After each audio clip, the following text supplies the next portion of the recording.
किस कारण से श्री कृष्ण के वंश का हो गया था सर्वनाश। भगवान श्री कृष्ण, जिन्हें योगेश्वर और साक्षात विष्णु अवतार माना जाता है, ने महाभारत के युद्ध के बाद धर्म की स्थापना की थी, लेकिन आश्चर्यजनक रूप से उन्हीं के वंश यदुवंश का संपूर्ण नाश हो गया। इस विनाश के पीछे कई कारण थे, जिनमें एक प्रमुख कारण था ऋषियों का श्राप, यदुवंशियों का अहंकार तथा श्री कृष्ण की लीला। आइए विस्तार से समझते हैं कि किस किस प्रकार यह महान वंश समाप्त हुआ। महाभारत युद्ध के बाद जब धर्म की पुनर्स्थापना हुई और पांडवों ने हस्तिनापुर पर शासन किया, तब श्री कृष्ण द्वारका लौट आए। द्वारका में यदुवंशियों का अत्यधिक वैभव और शक्ति बढ़ गई थी। यह वंश बहुत पराक्रमी और संपन्न था, लेकिन उनके अंदर धीरे धीरे अहंकार उत्पन्न होने लगा। यदुवंशी युवराज मदिरा और विलासिता में लिप्त हो गए। उन्होंने अपने बल और वैभव के कारण किसी को भी तुच्छ समझना शुरू कर दिया। वे देवताओं, ऋषियों और महापुरुषों का अनादर करने लगे। यह उनके विनाश का पहला संकेत था। एक दिन यदुवंशी युवकों ने एक खेल किया जो उनके सर्वनाश का कारण बना। जब महान ऋषि विश्वामित्र, वशिष्ठ और नारद मुनि द्वारका पधारे, तो यदुवंशी युवकों ने उनके साथ एक मजाक किया। उन्होंने श्री कृष्ण के पुत्र शाम को एक गर्भवती स्त्री के रूप में वेश बदलवाया और ऋषियों के पास ले गए।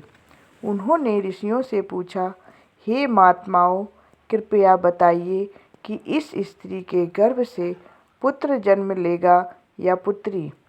ऋषियों को उनकी यह चेष्टा अत्यंत अनुचित लगी। उन्होंने क्रोधित होकर कहा, हे मूर्खों, यह स्त्री नहीं बल्कि पुरुष है। इसके गर्भ में से एक मूसल लोहे की गदा जन्म लेगा, जो पूरे यदुवंश के नाश का कारण बनेगा। यह सुनकर यदुवंशी घबरा गए और उन्होंने उस मूसल को तोड़कर समुद्र में फेंक दिया, लेकिन समुद्र में गिरने के बावजूद वह मूसल छोटे छोटे टुकड़ों में बदलकर किनारे पर आ गया, जिससे बाद में यदुवंशियों का विनाश हुआ। कुछ समय बाद जब श्री कृष्ण ने देखा कि यदुवंशियों का आचरण बिगड़ रहा है, तो उन्होंने एक यदुकुल संहार लीला रची। ऋषियों के श्राप के प्रभाव से एक दिन यदुवंशी द्वारका के समुद्र तट पर मदिरा पान करके एक दूसरे से झगड़ने लगे। जिन यदुवंशियों ने महाभारत युद्ध में पराक्रम दिखाया था, वे अब अपने ही भाइयों से लड़ने लगे। जिन छोटे छोटे मूसल के टुकड़ों को समुद्र में फेंका गया था, वे समुद्र के किनारे उग आए घास में बदल गए। यदुवंशी जब उस स्थान पर पहुँचे, तो उन्होंने वही घास तोड़कर एक दूसरे पर प्रहार करना शुरू किया। आश्चर्यजनक रूप से वे घास के टुकड़े लोहे की गदा की तरह कठोर हो गए और उन्हीं के द्वारा यदुवंशी एक दूसरे का संहार करने लगे। इस भयंकर युद्ध में बले बले यदुवंशी मारे गए। श्री कृष्ण के बड़े भाई बलराम ने यह देखकर ध्यानमग्न होकर अपने शरीर का त्याग कर दिया और समुद्र में समा गए। जब श्री कृष्ण ने देखा कि यदुवंश का नाश हो चुका है, तो उन्होंने भी अपना सांसारिक जीवन समाप्त करने का निश्चय किया। वे वन में एक पीपल के वृक्ष के नीचे ध्यानस्थ होकर बैठ गए। तभी एक शिकारी जरा ने उनके पैरों को हिरण समझकर तीर चला दिया। वह तीर श्री कृष्ण के पैर में लग गया।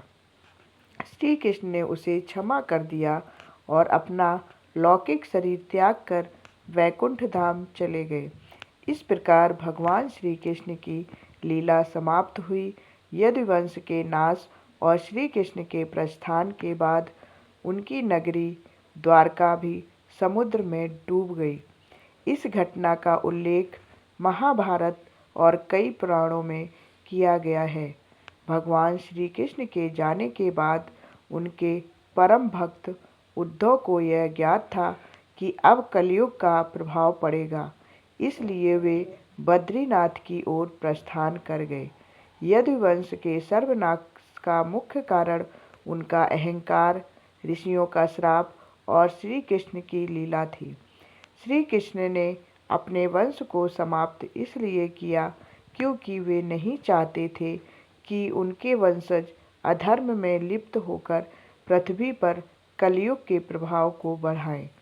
भगवान श्री कृष्ण ने धर्म की पुनर्स्थापना के लिए महाभारत कराया था और जब उन्होंने देखा कि उनका ही वंश अधर्म की ओर बढ़ रहा है तो उन्होंने उसे समाप्त कर दिया। यह उनकी दिव्य लीला का ही एक भाग था। इस प्रकार एक महान और शक्तिशाली यदुवंश जो स्वयं श्री कृष्ण के संरक्षण में था, अंततः अपने ही कर्मों के कारण नष्ट हो गया।